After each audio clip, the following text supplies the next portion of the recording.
Una lectora de Así Prensa que ha regresado a la práctica de la fe, que era como muchos de nosotros hemos sido una católica nominal, ha decidido regresar a la práctica de la fe en México y cuenta una experiencia interesante que cuando le pidieron en su renovada fe asistir a una misa según la forma extraordinaria del rito. Recuerden ustedes que el rito latino, a partir de lo que ha señalado el Papa Benedicto XVI, tiene dos formas. Una ordinaria, que es la misa que todos conocemos y que es el misal romano actualizado o reformado según el Concilio Vaticano II.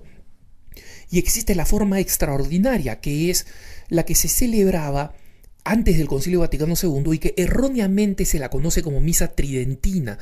Se le llama misa tridentina porque recibió un enorme impulso en su celebración en el Concilio de Trento, ¿no? Y sin embargo, verdaderamente es la misa, podríamos llamar, o deberíamos llamar más precisamente, del misal de 1963. Es un misal aprobado por el Papa Juan XXIII, con algunas modificaciones respecto de la misa tridentina.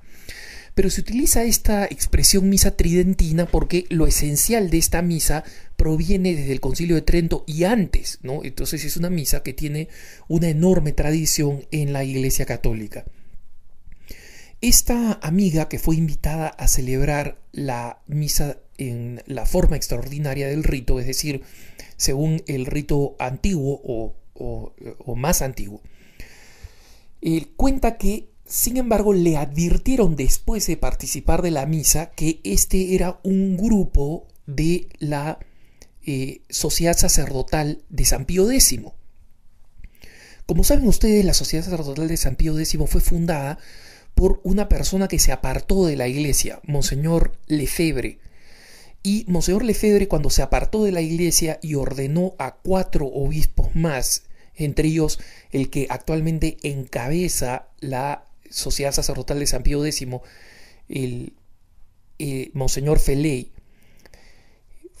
recibió una excomunión, y esa excomunión ha sido levantada por el Papa Benedicto XVI. Pero eso no significa que la Sociedad Sacerdotal de San Pío X no siga siendo, como es, una sociedad cismática.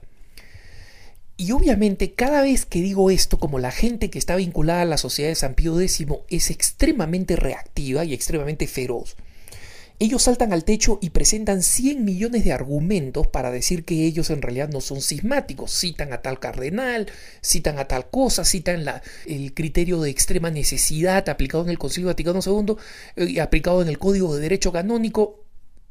Todos estos son opiniones.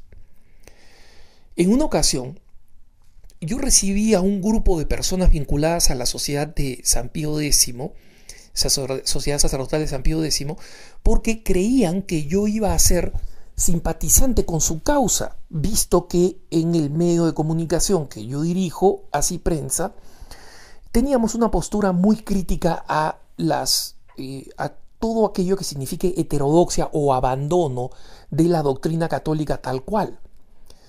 Pero justamente nuestro afán por ser obedientes a la enseñanza de la Iglesia y ser críticos con las aberraciones litúrgicas que se cometen, ser críticos con las distorsiones gravísimas de la fe, como puede ser lo que fue la teología de la liberación, hoy en día, gracias a Dios, en proceso de muerte, ¿no? Fue un episodio triste y trágico para la Iglesia en América Latina.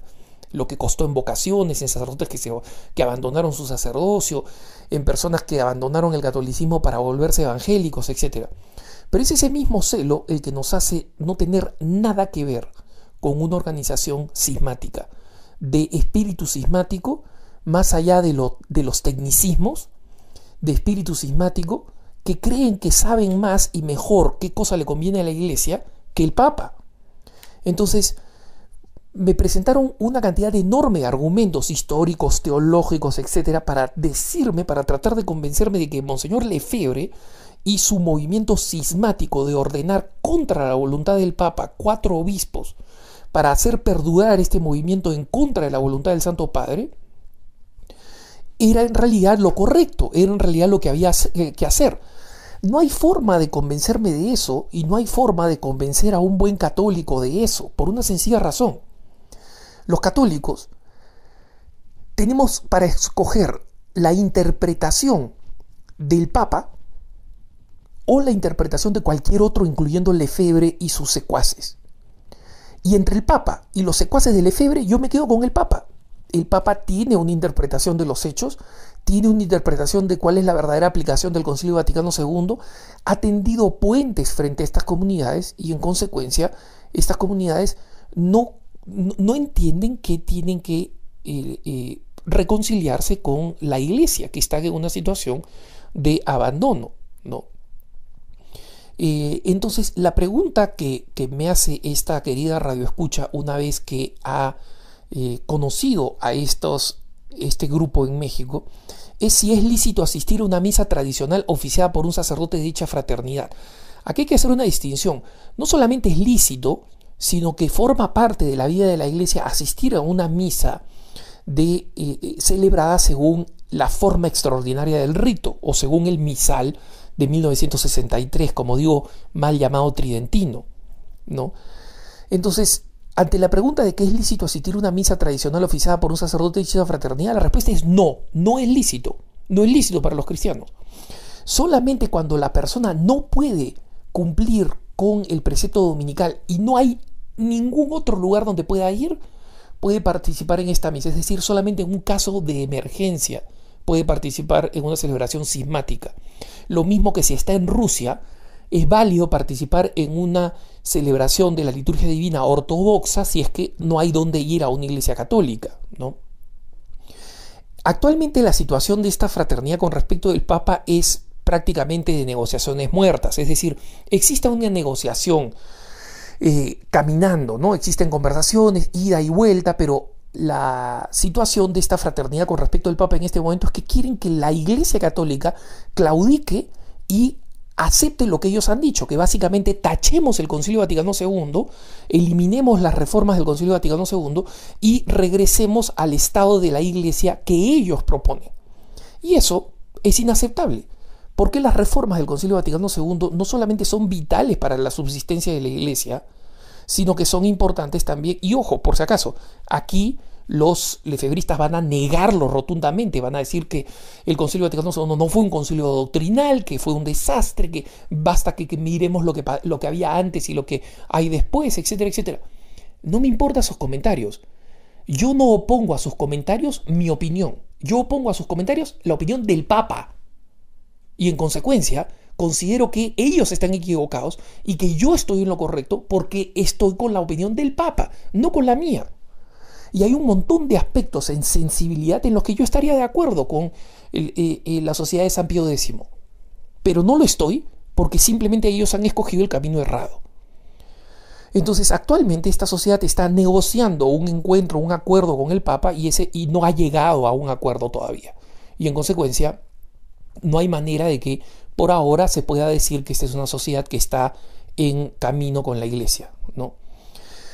La pregunta siguiente que hace esta señora es si es válido que mis hijos tomen clases de catecismo, hagan su primera comunión y el resto de los sacramentos de la mano de estos sacerdotes que corresponden a esta fraternidad. La respuesta es no, absolutamente no, señora. Usted vive en un país donde hay iglesia católica, vive en un país donde hay parroquias, donde hay comunidades eclesiales, donde usted puede encontrar esos sacramentos. Si usted estuviera perdida en la estepa, en el último rincón del mundo, y no existe ninguna alternativa más que un sacerdote de la fraternidad de San Pío X, entonces esa sería la única alternativa para que sus hijos fueran formados en la fe. Pero cuando usted tiene la opción de seguir a una comunidad que es católica, que está en plena comunión con el Papa, y esta comunión que está en estado práctico, espiritual, psicológico, en estado de cisma, más allá de los tecnicismos canónicos, porque ese es el estado emocional, psicológico de cisma, no es válido que sus hijos tomen clases de catecismo, hagan su primera comunión y el resto de los sacramentos. Y una vez más, esto no es lo que enseña Alejandro Bermúdez, es lo que enseña el código. Vaya donde cualquier canonista y le va a decir que en una organización cismática o sospechosa de cisma, cuando usted puede escoger una comunidad que es perfectamente católica y donde no hay ninguna duda, entonces no hay ninguna razón para ir. Supongamos que la comunidad de San Pío X no es una comunidad cismática, supongamos que no lo es, y ellos defienden que no lo son. Sin embargo, están en una situación extraña dentro de la Iglesia Católica, por decirlo menos. Si no, ¿por qué están negociando? Si no, ¿por qué dicen no somos cismáticos, pero cada vez que dice estamos negociando el pleno retorno a la Iglesia Católica? Perdón, un momentito. ¿Ustedes dicen que están negociando un pleno retorno a la Iglesia Católica y dicen que no están fuera? ¿Quién regresa? Regresa el que está fuera. Entonces, basta que haya esta sombra de duda razonable para que un buen católico diga yo no tengo nada que ver con esa sociedad. Y lo voy a seguir diciendo porque esa es la verdad y esa es la opinión del Papa. Pregúntenle al Papa si es que el Papa diría sí, es normal que vayan donde la Sociedad de San Pío X a recibir su catequesis. Y la respuesta va a ser no. Entonces, a esta querida hermana, lectora de Así Prensa, esa es la respuesta. Y esa es la respuesta no de una opinión mía, que es también opinión mía, pero fundamentalmente lo que enseña la Iglesia sobre organizaciones cismáticas o sospechosas de cisma. Mejor es ir por el camino seguro, el de las comunidades que son católicas, que son fieles, que conservan la ortodoxia de la Iglesia, y en eso se puede buscar lo mejor, pero que no ponen en duda en nada la sintonía plena y absoluta con el Santo Padre, con sus enseñanzas y con su sentir general sobre la Iglesia. Que tengas un buen día.